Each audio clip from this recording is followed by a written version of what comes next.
try to design and lead the customer to design in the very best possible spring.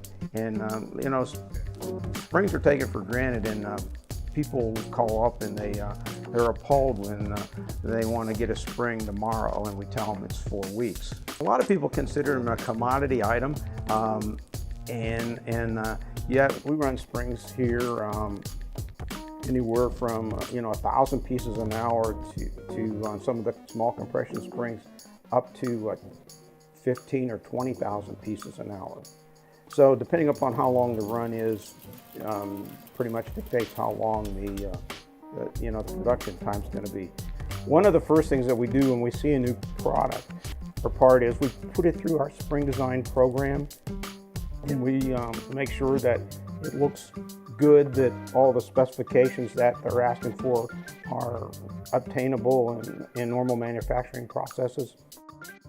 We buy the raw material in coil form from our suppliers, and when it arrives, we check it in and inspect it to make sure that it's what we ordered. And every step on the order of the process is on the order sheet. We coil it. Some springs get ground, some springs get plated, some springs get shot peened. All those different processes are outlined on the order, and it's in the order that it's supposed to take place. Once it's scheduled on the machine generally can take up to an hour or an hour and a half to set up for a particular job. Coiling is where we actually form the spring into the shape that you see it there. Some springs, like this spring we're looking at here, is an extension spring, so it has hooks on the end. And what we do is we coil it up as a blank without the hooks on it.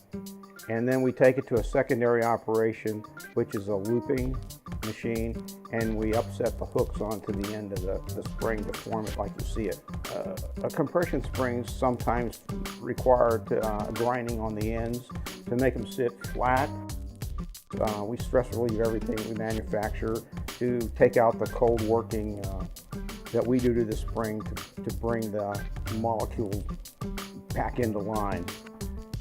At each stage of the operation, we're inspecting the spring to make sure that it falls within the customer's specification.